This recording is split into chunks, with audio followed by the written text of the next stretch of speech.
Alright, BobalosRex here, and today's video is a lore rant, of course, but it's also the second part of a lore rant, where I read the Chronicles through the lens of someone critical of the Titans, and with information that we have now, currently.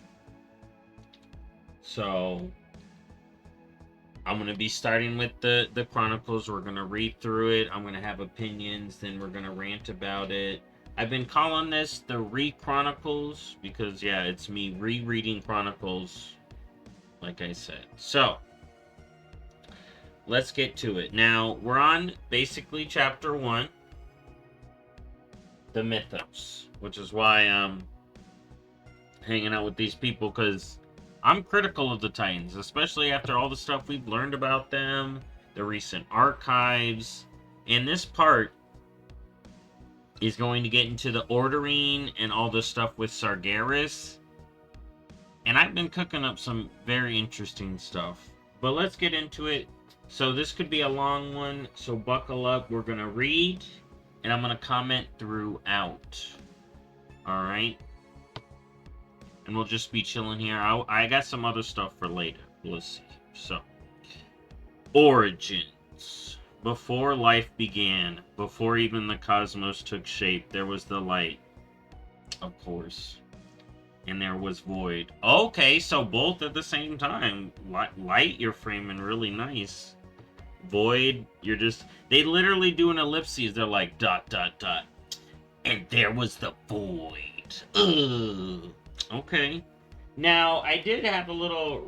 So, who wrote the Chronicles according to the in-game kind of style?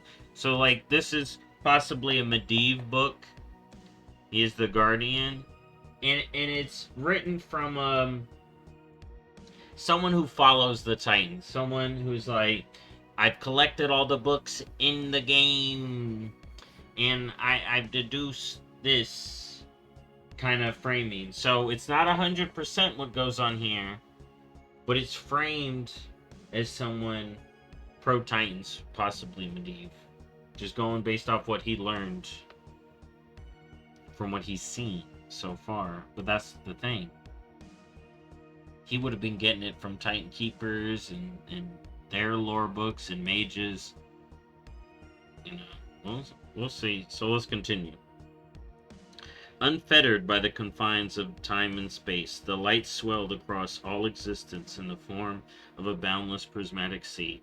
So, unconfined by time and space, we see, as we go into the other realms, that we do have time, and it works differently. Of course, getting around works differently, for sure. Great torrents of living energy flitted through its mere deeps, its mere depths. Their movements conjured a symphony of joy and hope. So basically, light good. Light's great. Look at the light. It's so pretty. Look at the prismatic light. It's so good. Living energy. Alright, then. The ocean of life was dynamic and ever-shifting, yet as it expanded, some of its energies faded and dimmed, leaving behind pockets of cold nothingness. From the absence of light in these spaces, a new power coalesced and came to be. Oh, see? They're like light good, void bad. Which we kind of see. If I'm trying to be a more neutral yet critical observer, we do see Void do some stuff, but we see... Hold on, we'll get there. The power of the Void, a dark and vampiric force, driven to devour all energy, nom nom, to twist creation inward, to feed upon itself. The void quickly grew and spread its influence, moving against the flowing waves of light. The mounting tension between these two opposing yet inseparable energies eventually ignited a series of catastrophic explosions, rupturing the fabric of creation and birthing a new realm into existence. So, they frame this light good, void bad. But if you think about it on a sciencey level, right? Light is living energy. Void is consumes energy and is cold nothingness. But it's kind of vibing like a gravity or like a matter kind of deal, you know? So you got that matter and energy dynamic. You'll notice it in some of the other fundamental forces, but I do think it's interesting when you apply science, like our science, to some of this stuff, or how it's similar. So, light void combine, make the physical universe. They frame light. Look, it's so pretty, it's so great. It's living essence, energy. Void, pockets cold, nothingness, dark, vampiric. It wants to devour energy and twist creation. Alright? Again, just framing it as bad. Light is... Here, let's use the words again. Boundless prismatic sea. Water with light. Think about that thing. Torrents of living energy flitting through the mirrored depths. Symphonies of joy and hope. Oh, it's so magical. Okay. So let's continue. In that moment, the physical universe was born. The energies released by the clash of light and void raged across the nascent cosmos. Raw matter merging and spinning into primordial worlds without number.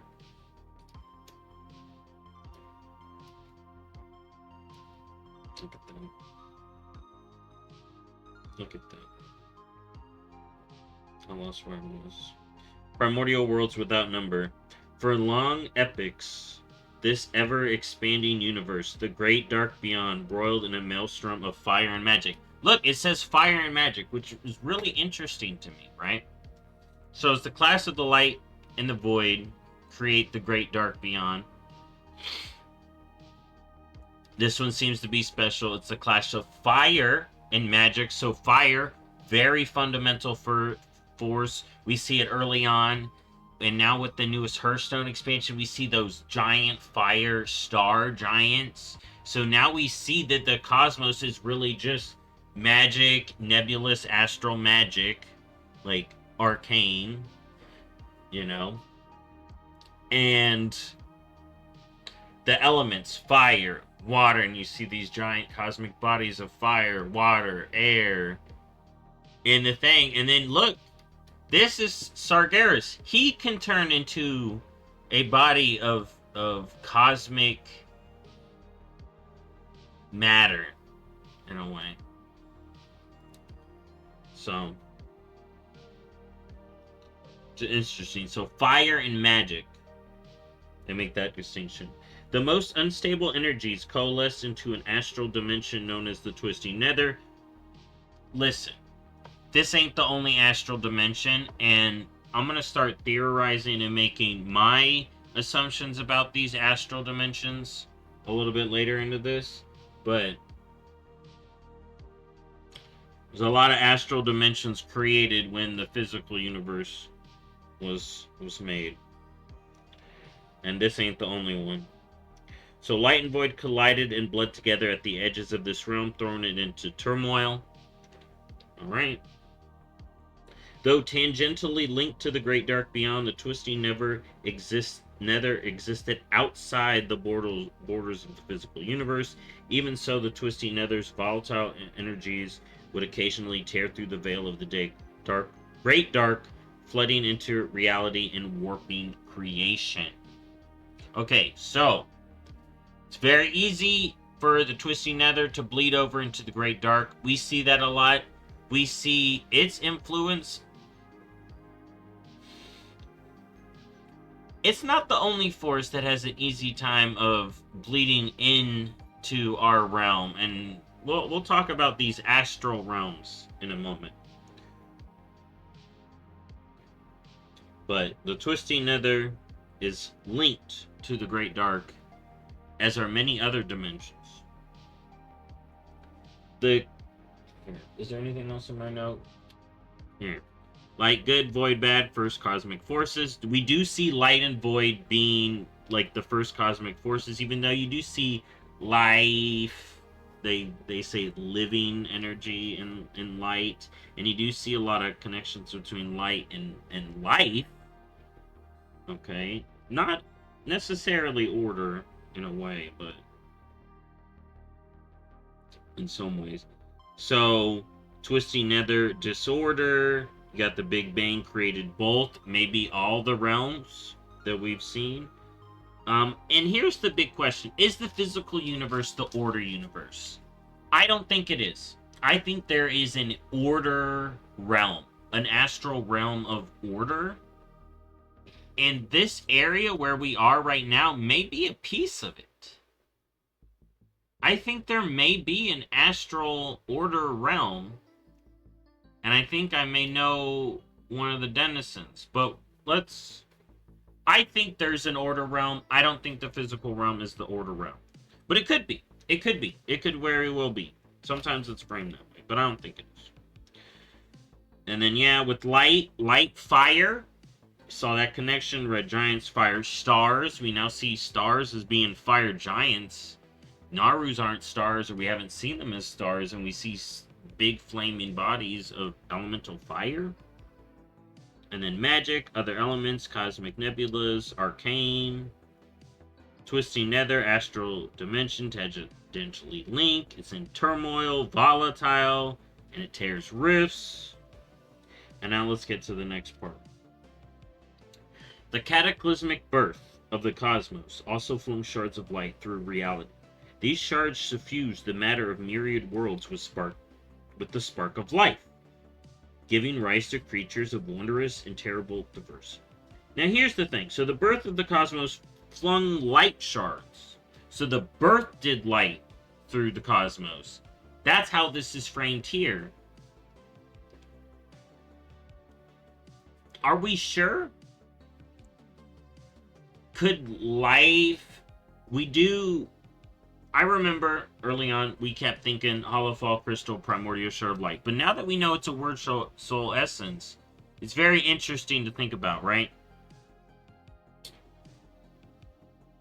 Do these essences, and that's what we're going to talk about here. So they're flinging life, and it's light, and it's spawning life.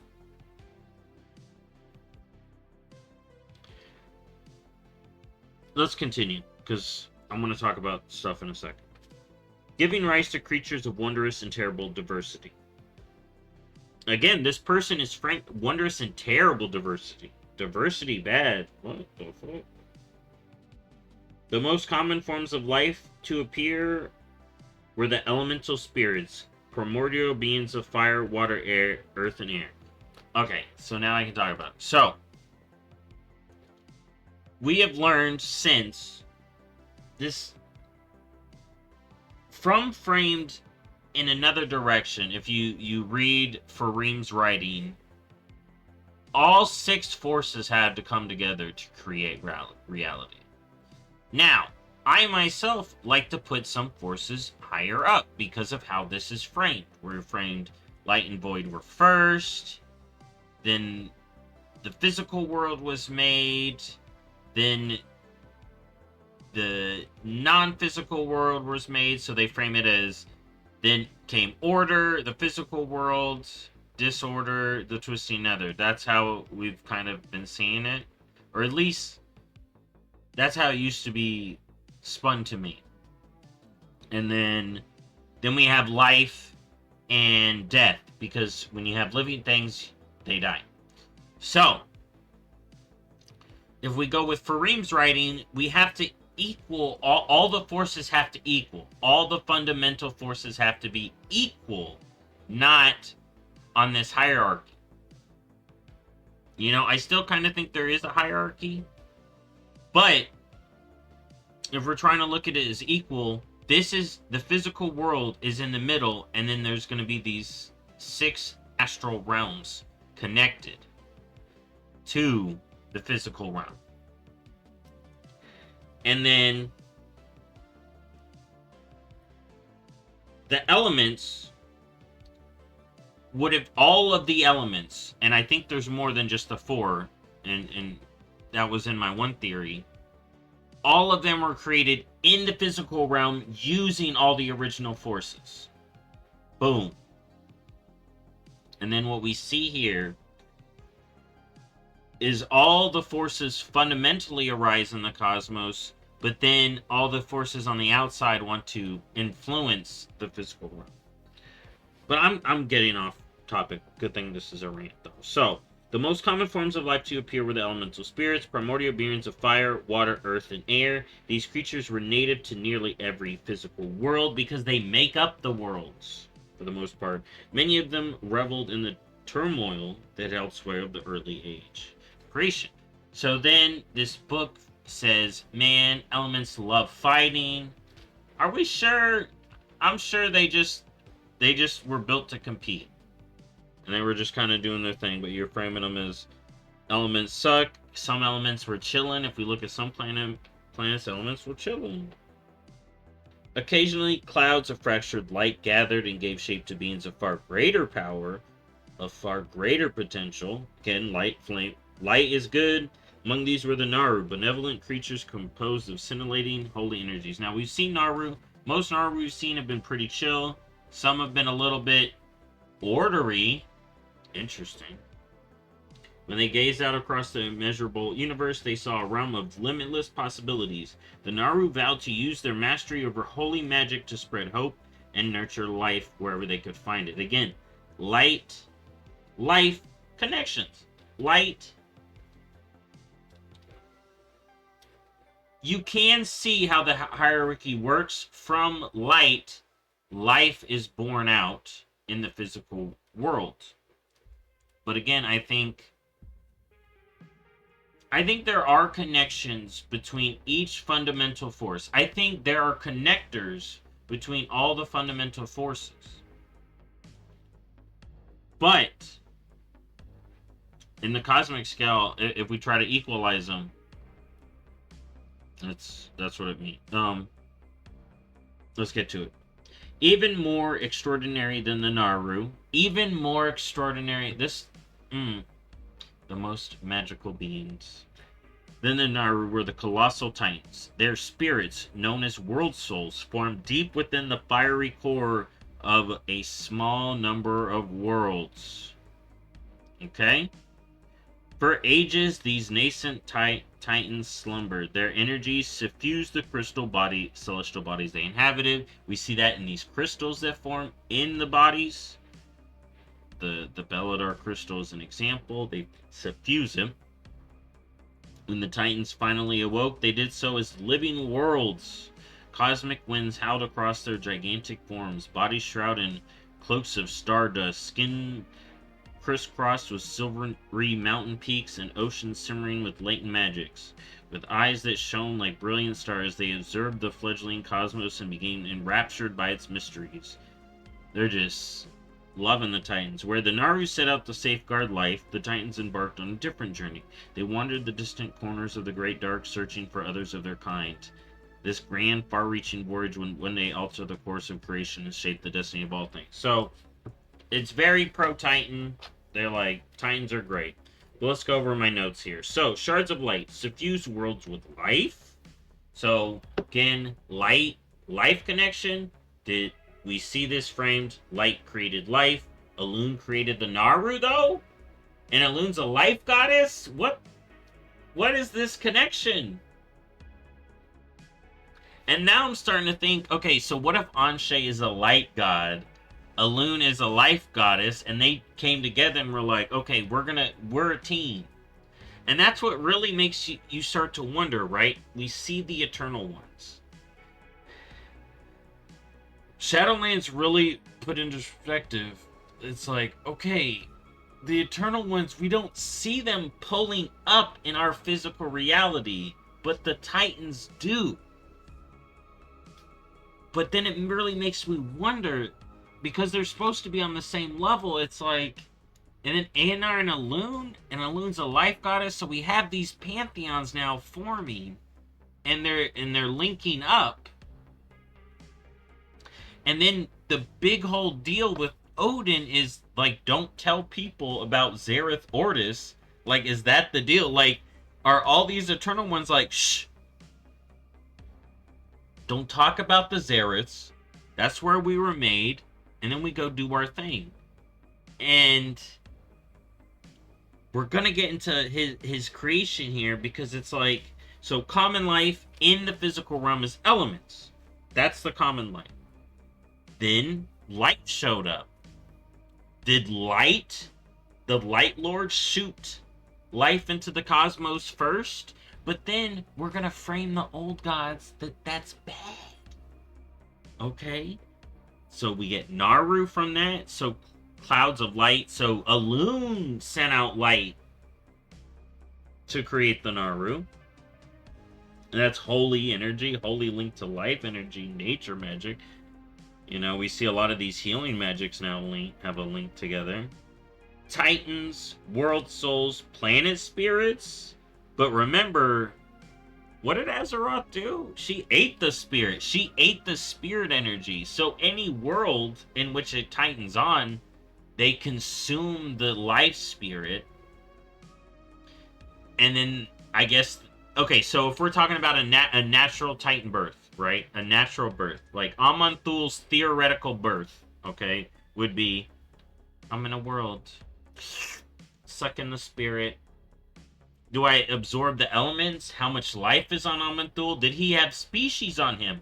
What was his deal? Then boom, boom, I'm the first world. Look at me. And I'm gonna put my chair above everybody else because I'm special. I'm gonna be real. I don't think Aman'thul was born like a normal Titan. I think he's Zareth Ordos made. I think if we look at his freaking tag, it would say made in Zareth Ordos. He wasn't born. I don't think he was born as a world. Okay, could other ones have also not been born as a world? Let's continue. Let's continue. I'm getting ahead of myself. I'm gonna get in ahead of myself. No one knows why. Or no one knows when or why the first Titan awoke, but legends hold his name was Aman'thul. Okay, our glorious leader. No one knows when he came. Or when he was born. Some say it was immaculate. The perfect baby child. And he was already born a man. Aman'thul! A man-thul! He was born a man! Yo! Aman'thul comes out. I was born a man.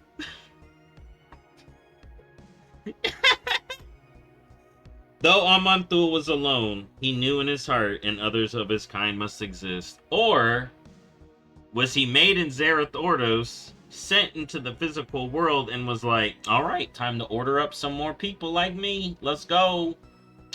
I'm in charge. I need to make more people follow my rules.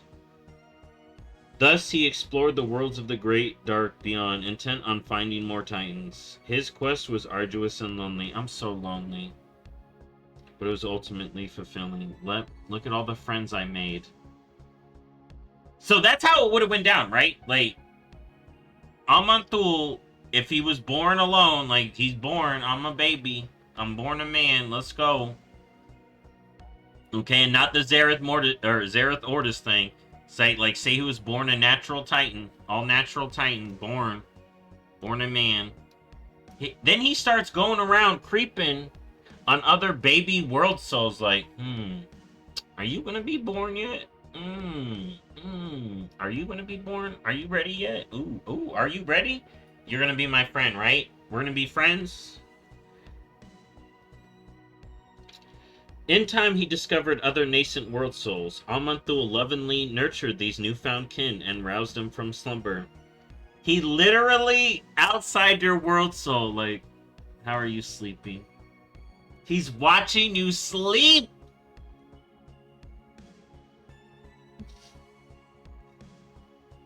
Those who awakened devoted themselves to his noble search. What happened to the ones that didn't awaken? Did he take a pillow and just... I don't like this world soul.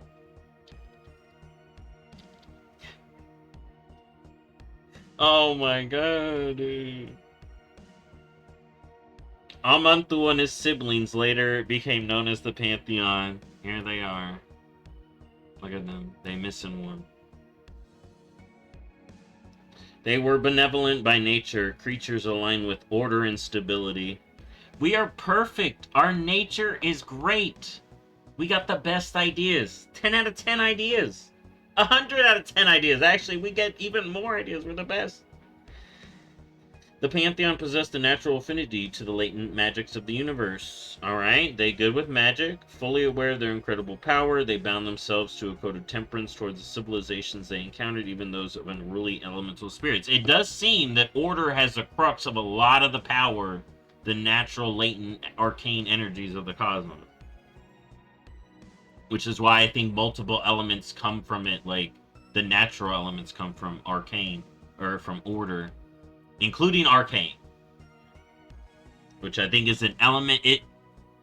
The cosmic forces in my chart create other elements as they collide with other cosmic forces. Y'all seen my Rubik's Cube then. Okay, let's get back. The Titans of the Pantheon came to realize that Order was crucial to finding others. Okay, so fully aware of the incredible power, they bound themselves to a code of temperance.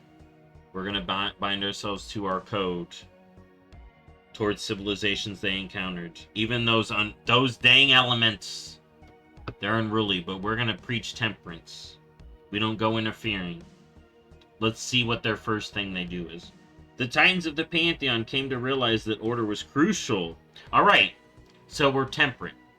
We got to order this shit, though. Order was crucial to finding others of their kind. On each world they encountered, they employed techniques to ascertain whether a world soul was present. Okay, we're going to be temperate. But we're going to go to each planet and do all our shit to it. So, we're temperate, though. The Pantheon would first pacify the world's raging elemental populations. Yeah, fuck the elements. We don't care about you. We freaking eat your spirit. Like, straight up, apparently, maybe. Then they would reshape the world, forming great mountains, fathomless seas, and rolling skies. Alright. Homeboy come in, remakes the world in however he wants it. You know, just him rolling through mountains, like, carving them in the sand. While little critters are like, ah! Alright. Lastly, the Titans would seed myriad life forms across the newly ordered world. Titan-approved life forms. We know how he feels about what life. He's like, okay, you only plant like 2 bushes and a shrub. And they're not like, alright. Okay. In doing so, the Pantheon hoped to call forth the world soul and help bring it to maturity. Most of the time, however, the worlds visited by the Titans proved inert. Grooming worlds. Straight up. The Pantheon vowed to maintain and protect all of these worlds, even those that did not contain a slumbering spirit. This world is inert. So what are we going to do to it? We're going to make sure it maintains order. Okay, so how are we doing that? The Pantheon vowed to maintain and protect all these worlds. To do so, they empowered primitive life forms to uphold the integrity of the order worlds. So they ordered life forms, probably against their will. Or they roll up to primitive life. Hey, do you want to power up? And they're like, yeah, sure. Who does that sound like?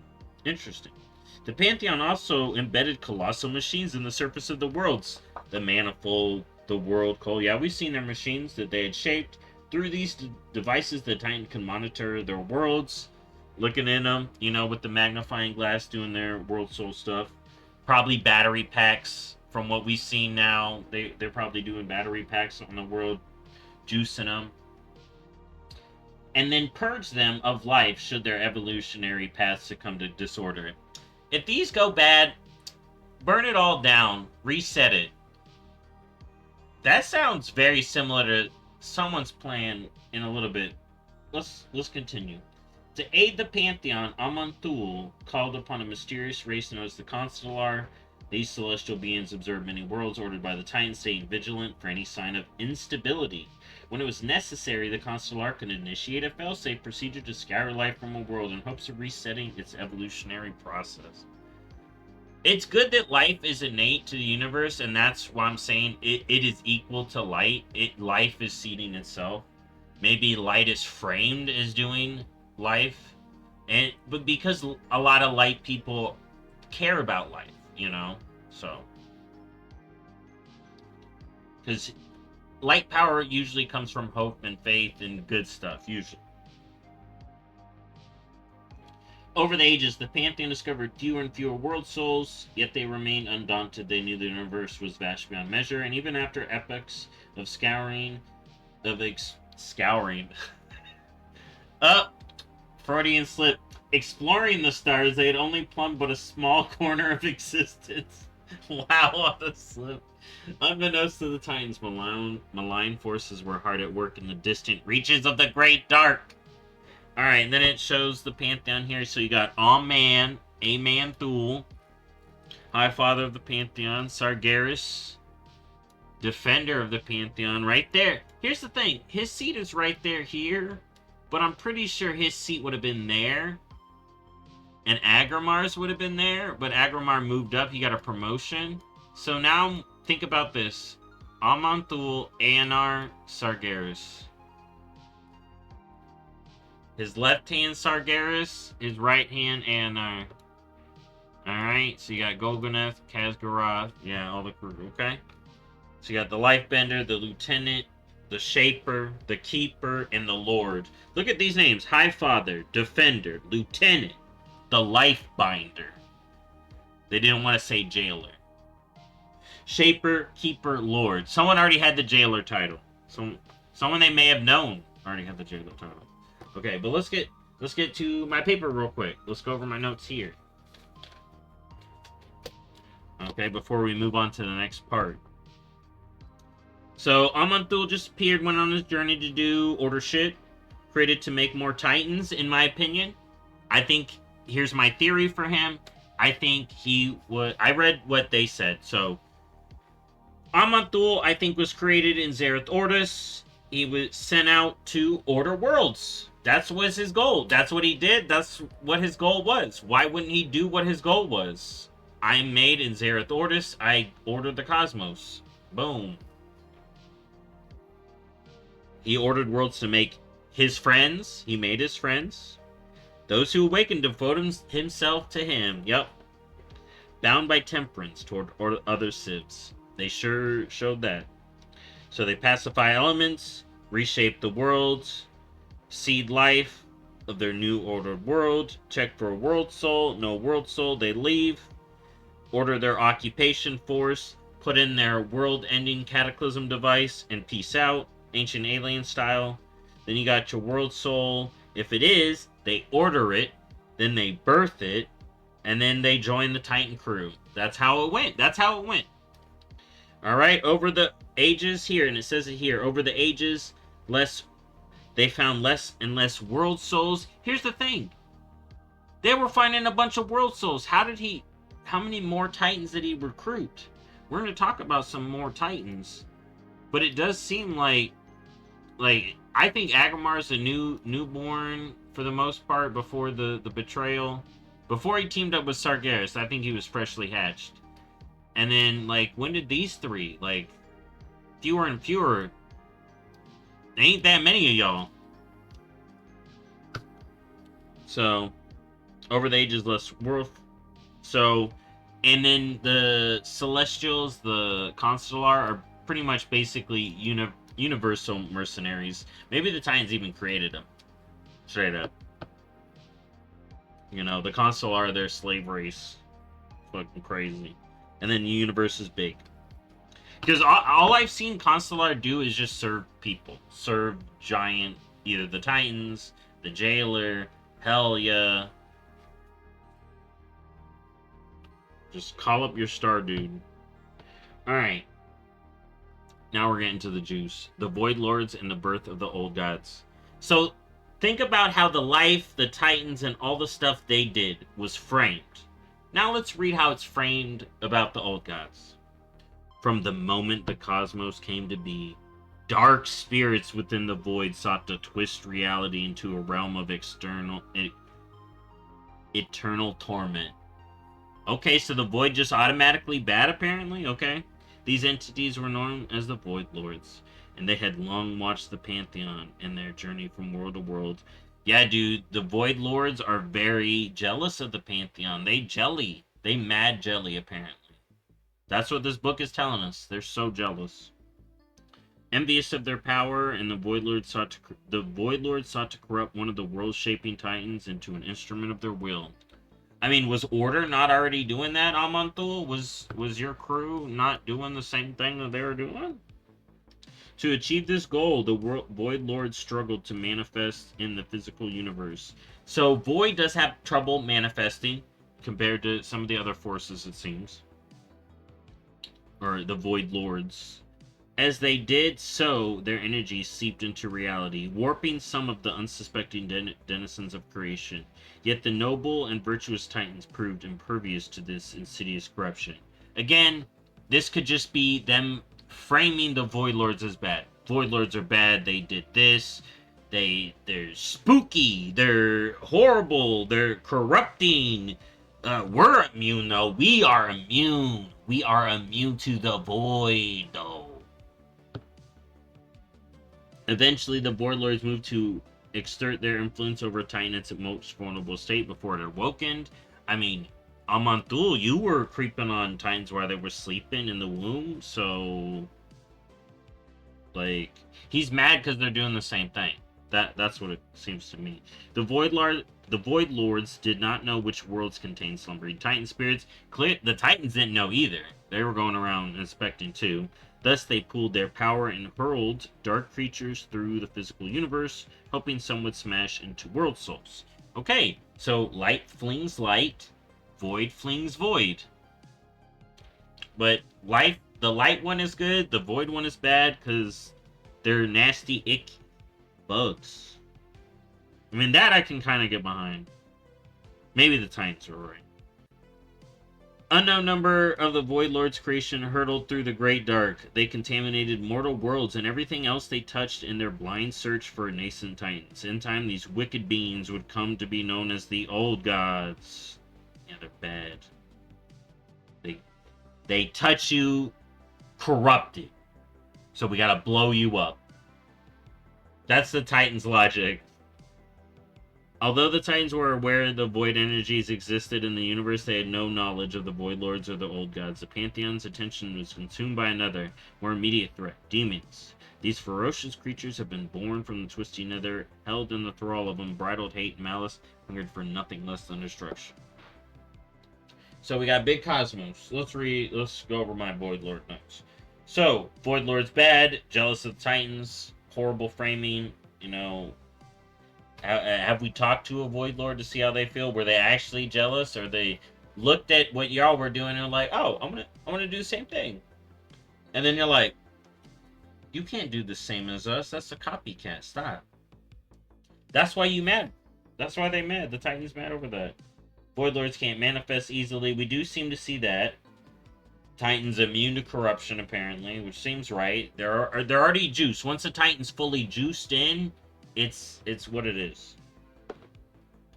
Or a world soul, because I don't think he was a world soul. These other world souls here, you put the juice in, you get the Titan of what the juice was. Death Titan, Nature Titan, and Azeroth. Pretty much everything Titan right now at this point. Old Gods are a corrupting force, and I'm using Titans as a world soul thing, the world soul creature. Maybe these are Titans and Aman'thul's a fake one in my framing. So, demons distracted the Titans from the Old Gods. Basically light was doing its thing, void was doing its thing, disorder was doing its thing, order was doing its thing, and life was just sitting back blasting. It looked like. I wonder if there were life people going around planting trees. Or they had a lady for that. They had some ladies for that. So, Void spread just like the Titans did. Void very low key. They get a bad rap. But the Titans distracted. Order versus disorder. Now let's get to the real juice. Demons and Sargeras. I got a whole page on this one too. So, then I got some other stuff. So, let's talk about Demons and Sargeras. He's back there. He's right there. Take a look at him. Just as in the Great Dark Beyond Life, had also arisen in the twisting Nether. Which again, that kind of makes it seem like it's the opposite of the physical world, but we see life in the dead realm in a way. So, again, I think the twisting Nether is the realm of disorder, where there are the lords of disorder. In my current theory, could I be wrong? Yeah, it's not supported yet in game. Yeah, that's the theory I'm working on. If it works like that, then that is just a realm full of disorder. And if you're a lord of disorder, you don't give a fuck. You just chilling.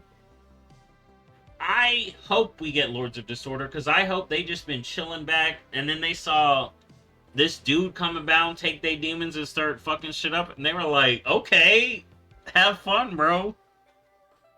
But let's actually read it.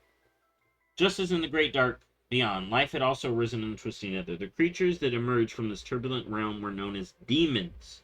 They had been formed as a result of the light and void energies that had bled together at the borders of the twisting Nether. The demons embraced their furious passions and reveled in pushing the boundaries of their power, heedless of the consequences. We do see Fel very volatile. All of the magics do have innate qualities to them, but to frame everything as just bad, good, to me is inherently flawed. Okay? Forces have inherent qualities. Framing them as bad, good, flawed. Because if we go back to our cosmos, they say the good and bad trait of every cosmic force.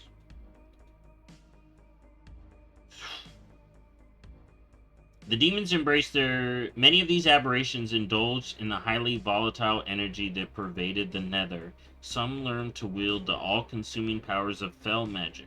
Before long, these bloodthirsty demons clawed their way into the physical universe, terrorizing mortals, civilizations, and bringing ruin to world after world. So, you're a Titan person, you're writing about the demons. Demons just go around and fuck shit up. They're bad. Horrible. Hate them.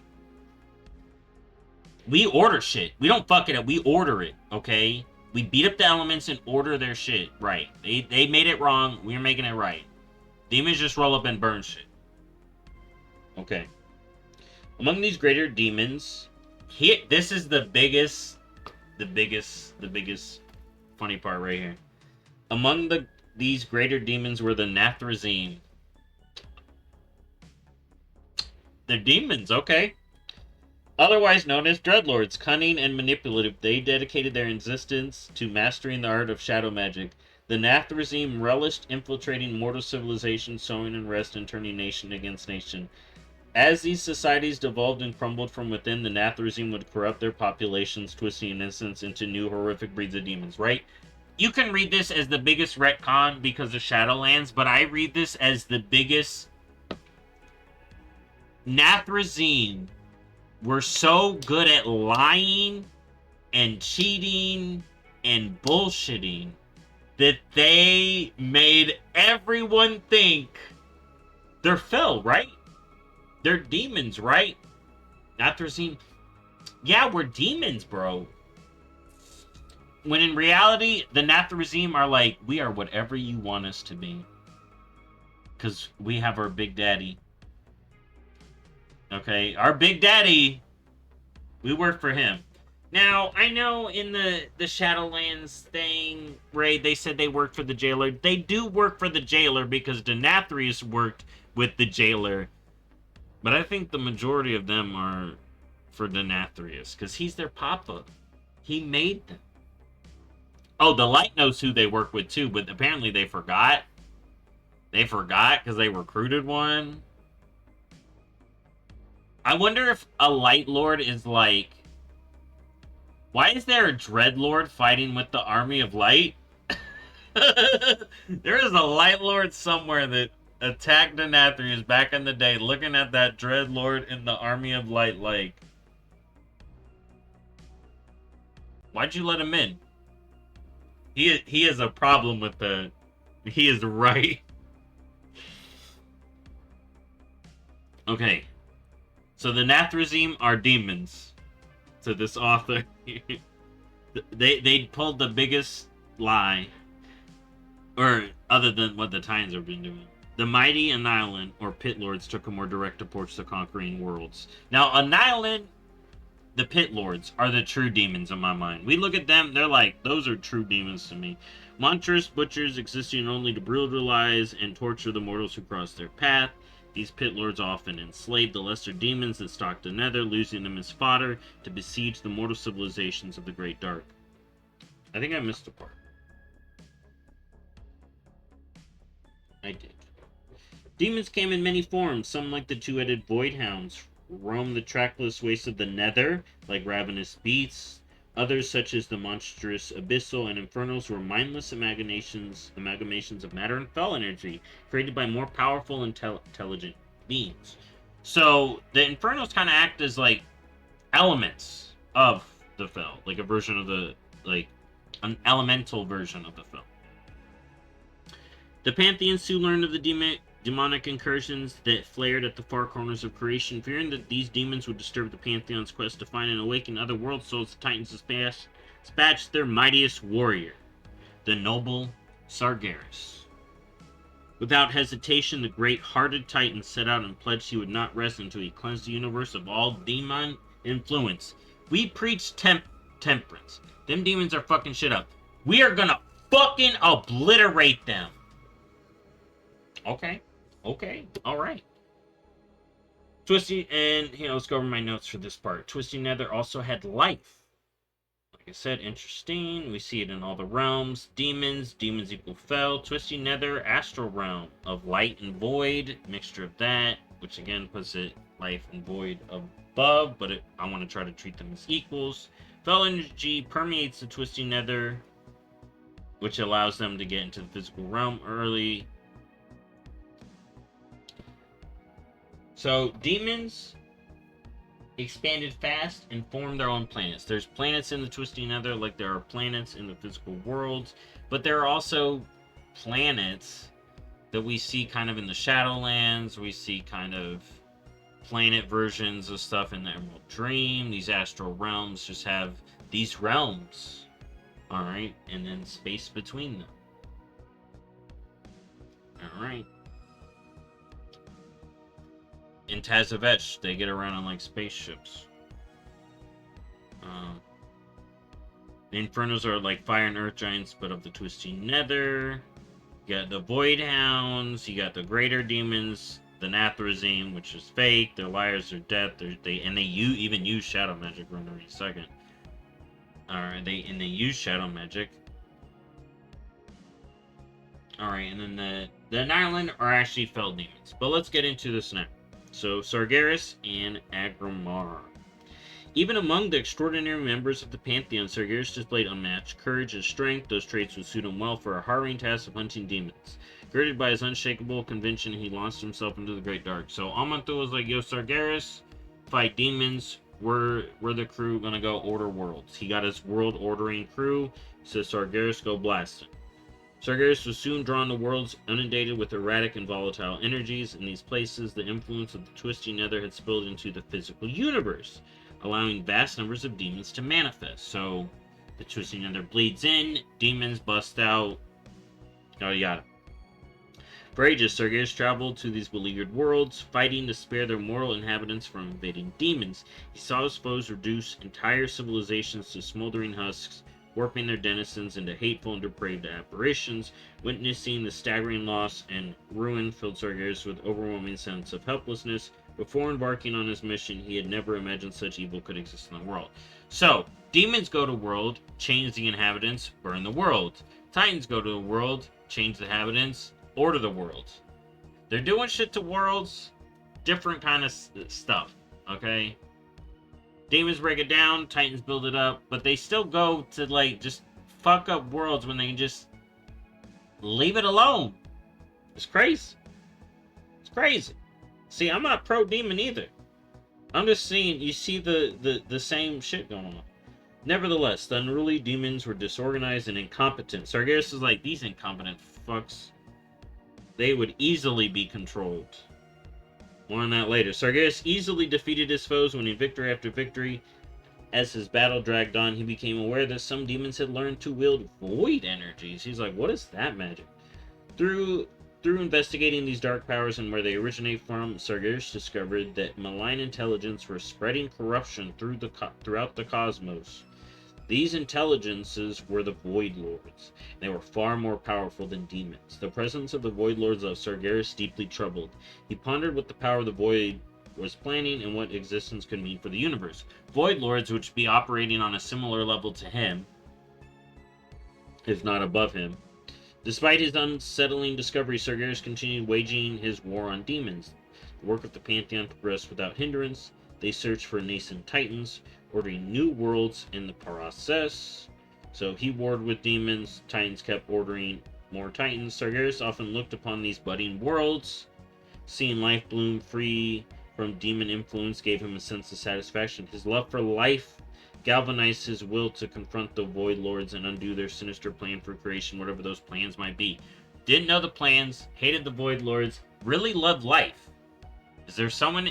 I was thinking for a moment, is there someone in the Life Pantheon he liked, maybe? That would be an interesting thing to figure out. In time, the... Yo! What if before Sargeras bailed, he was kind of like digging Aenar? But then after Sargeras pieced out, that's when Aenar was like, alright, I'm just gonna stick with the loom. Kind of deal. I don't know. That's a little bit much. We don't need to get into that. In time, the demons redoubled their efforts, engulfing more worlds in death and devastation. What chart is there someone behind the demons just letting them, poking up holes and letting them fuck up shit? The Disorder Lord, the Lords of Disorder. To Sargeras' dismay, he realized that he fought many of these demons before. After he had defeated them in the physical universe, their strength simply returned to the twisting nether. Eventually, they've been reborn in new bodies. The only way to kill demons permanently was to slay them in the nether. Again, the nether is now working like stuff like the Shadowlands. You kill someone, they go to the Shadowlands. But if they come back from the Shadowlands, then you gotta kill them again, they go right back. You have to kill them in the Shadowlands, like Kel'Thuzad and stuff like that. The only way to kill demons permanently was to slay them in the nether or in areas of the great dark saturated the volatile realm's energy. Sargeras, however, was yet unaware of this fact. He knew only that his current tactics were ineffective. It was not nearly enough to destroy Hephones. He needed means to contain them. Alright, I can't kill them. I'm gonna lock them up. Titans would be proud. I mean, he is one. Concerned about this development and continued influx of demonic activity, the Pantheon sent another Titan to aid their champion. We just born this guy, Agramar. Go. He got this. His name was Agramar, and though he was inexperienced in battle, he proved a quick study. He earned Sargeras' admiration and became the Titan warrior's trusted lieutenant.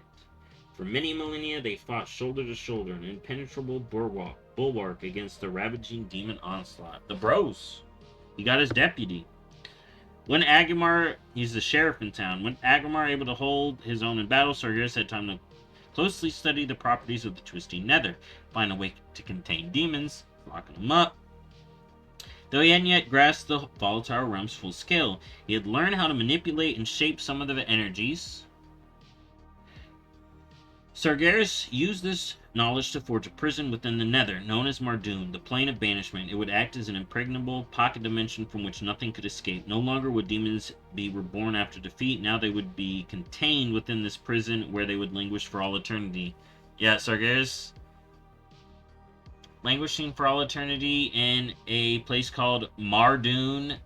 Seems very similar to the jailer locking up people in the mob. Interesting. As Agramar and Sargeras continued their campaign, the prison overflowed with captive demons and their destructive fell energies. Soon these energies became so great that they began tearing at the veil between the nether and the physical universe. The prison appeared in distant reaches of the great dark as a burning, verdant star. Sargeras and Agramar's valiant efforts soon brought peace to the cosmos. Demonic incursions would remain a constant threat to the great dark, but they became increasingly aware the Titan's world prospers and all life and all its complexity flourished. It's like the Titans are playing that one game where you're like Civ in space and you collect stars. That's what they're doing. They're just collecting planets. As the Pantheon searched for slumbering world souls, Sargeras and Agramar... I'm going to try to get through this, then we're going to go to my page with all my crazy. Unless I got something to say here. As the Pantheon searched for slumbering world souls, Sargeras and Agramar continued their hunt for errant demons. The two champions agreed that they could protect more worlds if they worked apart, only calling on each other for aid in times of dire need. Thus, they went their separate ways. Okay, we see how this goes in movies. They split up. Shit's gonna happen.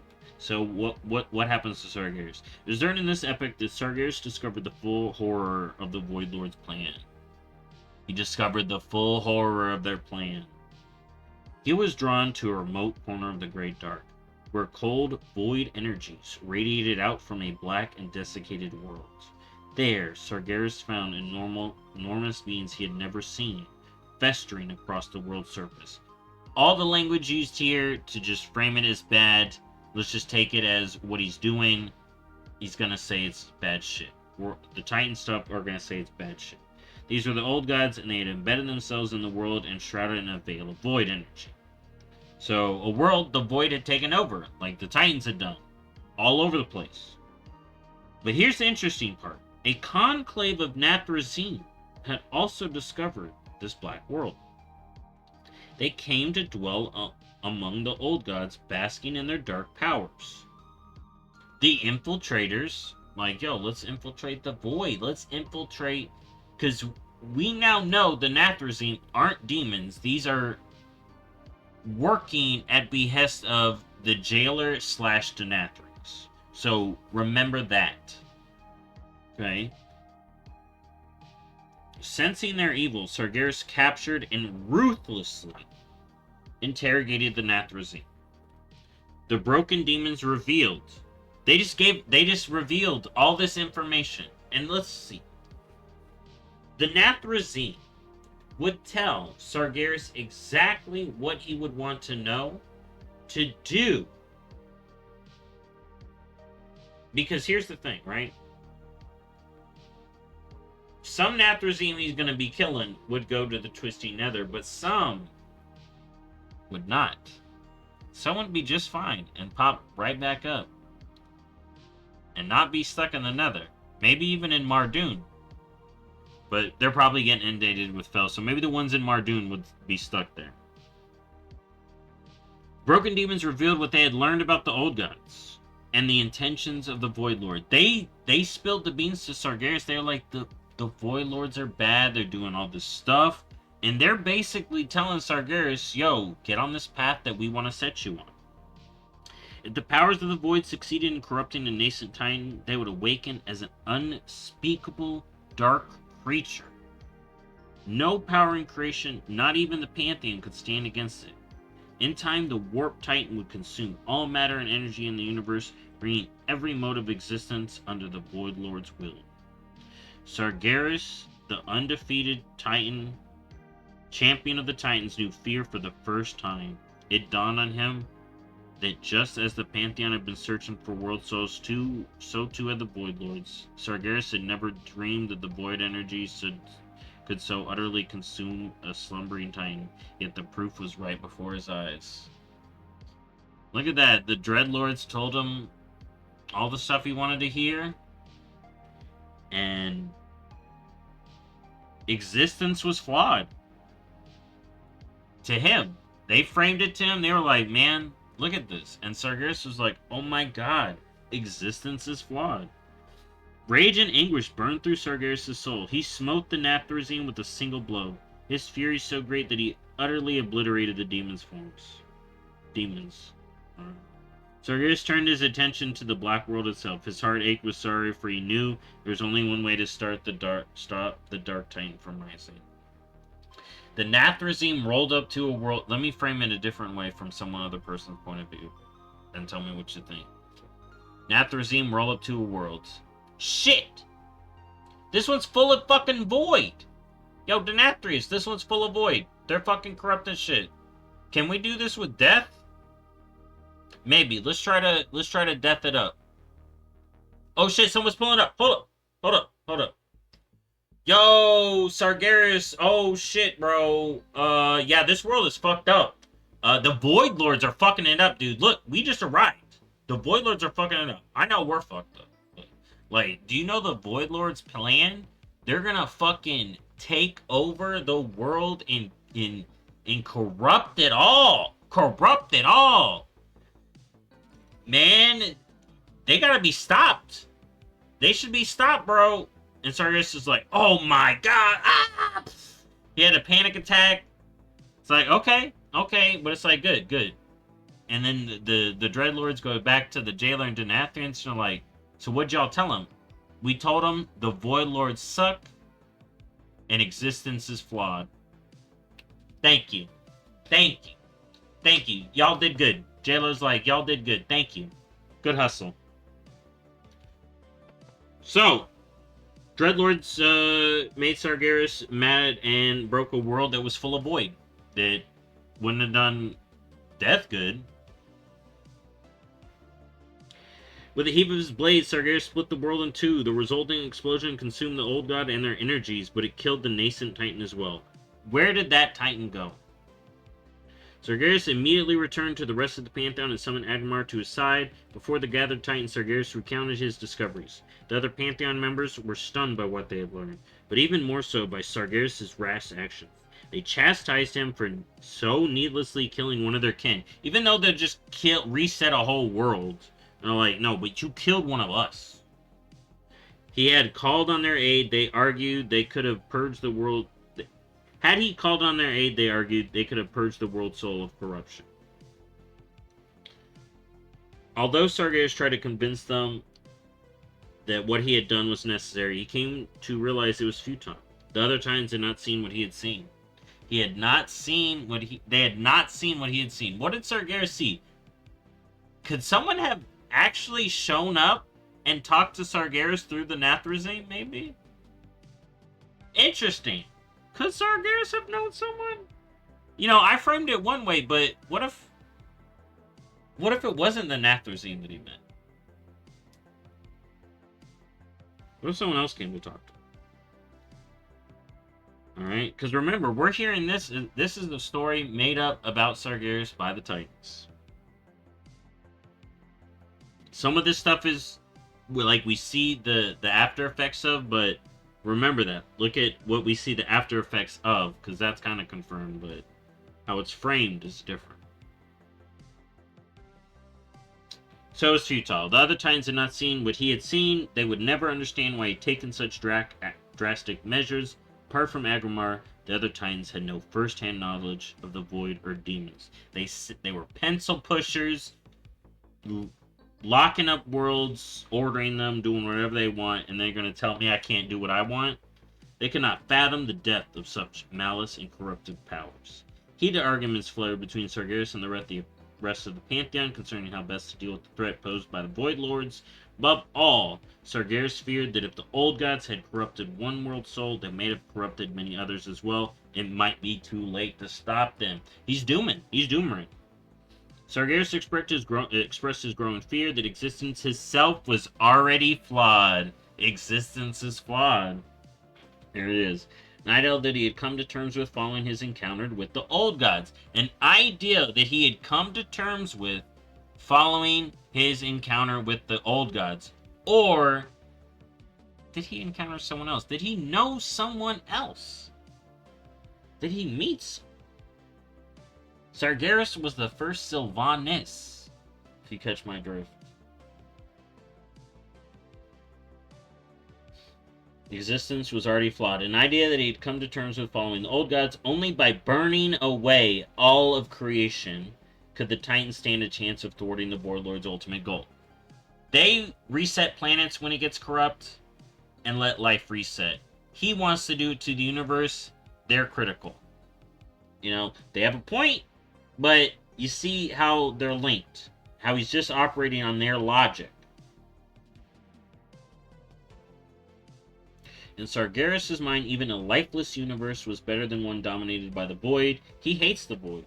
Life had taken root in the cosmos once before. Perhaps after a physical universe was scoured of corruption, life would take root once again.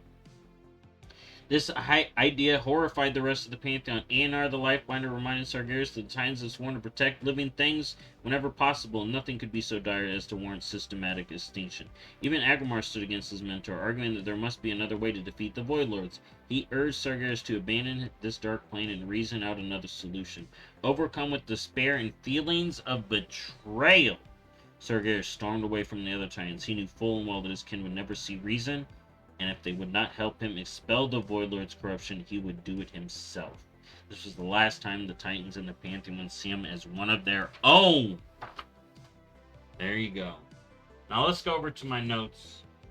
This is already a long one. Here we go. So, Titans sent their big man. Sargeras, worlds. Here, demons bad. Sargeras could easily fight demons. Demons wielded void magics, which led Sargeras to the Void Lords. Void Lords greater than demons. Titans continued their work. He loved life. It could have been something. We saw Elune with Aenar. Titans sent Agramar as a deputy. He jails the demon. We don't really know the Twisting Nether's true scale. And then the Titans beat the demons back. Now, let's get to the juicy stuff. Sargeras, Agramar split up. Sargeras find the Void World Soul. He was vibing the bad dreams from the World Soul. Horrific nightmares. Big scary Dread Lords hanging out. Dread Lords spilled the tea about the old gods and the Void Lords to Sargeras. Sargeras is the World Breaker. He does what the Titans are too afraid of to do themselves. Sargeras left order. Disorder will reign. Sargeras is the only one fighting. The others just control shit. Existence is flaws. Burn the universe, reset. It's basically what the Titans do to each world. It's basically what the Titans do to each world. They criticize Sargeras for doing what he does. He goes to a world, demons it up, and then goes to the next world. The Titans go to a world, order it up, go to the next world. Do light people go to the world, life it up? Do light people go to the world, life it up? We see Void Lords void up a world. It's just, that's what they're all doing. But then we keep coming back to this. This is flawed. Everything's flawed. Jailer was trying to do something about it. Could the Jailer have been in cahoots with Sargeras and got him on the same page of burn the world? Like, just burn the universe. Remake the universe. It's flawed. And then where do we go from here? Right? The Titans see it's flawed, and that's why they're ordering it. All these forces see the physical world as flawed, and they want to make it in their image. When the goal, and I think what Azeroth wants, is to just be free. Argus just wanted to be free. But Sargeras used him, and the Jailer used him as a battering ram. That's why I think these Zereth Mortis, Zereth Ortis, robot-created beings, the Jailer included, maybe even Sargeras was an ordered created being, not an actual world soul, and they just use world souls as their frickin' little minions. Alright? Agramar is probably a world soul born and just ordered and groomed to be a deputy for Sargeras. Alright? Argus. Order or deathified on the DL just to be a battering ram for the Jailer. Or in Sargeras' case, he was using it to help him destroy the universe. He wanted to burn down the universe, remake it in his image. The universe around me. And that's it. That's a lot of the stuff. But I had some stuff I wanted to bring up, actually. That's not it. Here. So, we look at the Titans, right? I have some theories here. So, we look at the Titans here. Here, let me fix this.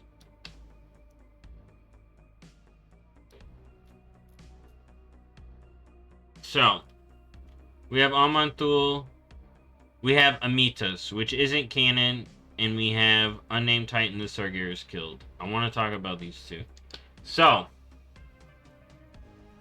it is speculated that this Titan is the world that Telogrius Rift is, like, was a part of. Right, so Telogrius Rift, that little area where the Void Elves are.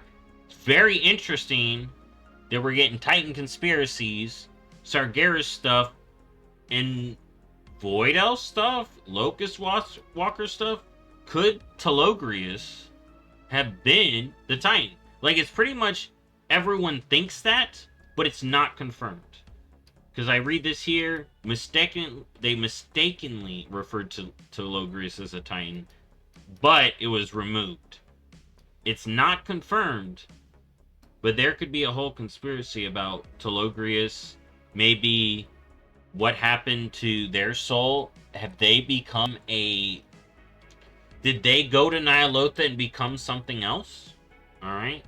And then remember with my conversation with the demons, are there Lords of Disorder? Did a Lord of Disorder talk to Sargeras? I don't think so, especially now that we know the Nathrezim aren't, you know, Disorder guys. Titans don't seem to get along with demons. Then we got Amyntas here. Alright. Her lore, Amyntas is a Titan of Light and Holy. Okay, so this could have been a very interesting Light, Holy Titan. Maybe she... And she's also... She mimics the, like, color design for Anar a little bit, too. Because you had the blue people, then you had Khaz'goroth and Agramar, kind of similar. She's kind of more like Anar.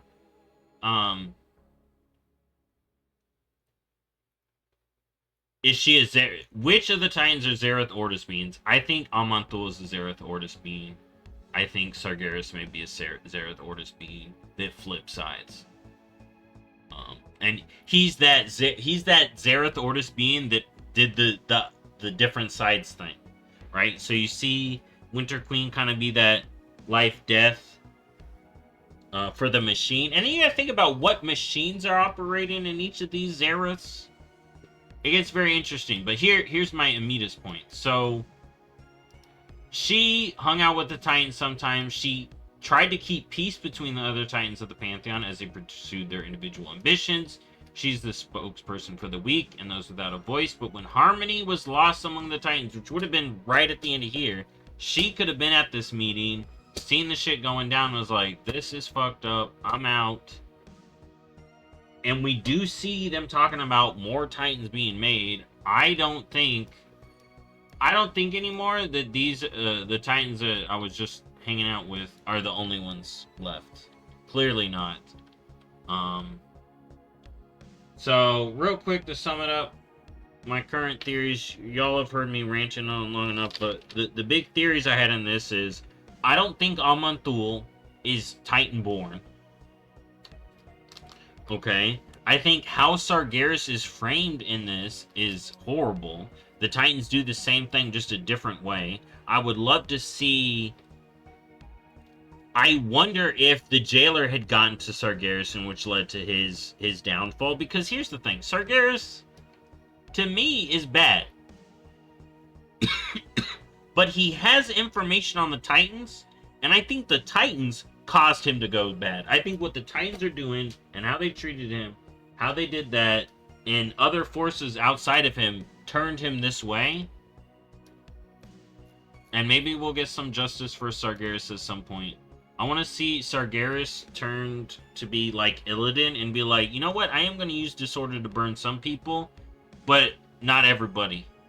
I'm gonna. Not every life is fucked up. You know, maybe we see him turn and go the full leader of the Demon Hunters. We get a Demon Hunting Titan. Anyways, that's it for now. This one was long enough. Thank y'all for watching. I'll see you on the next one. Bye-bye.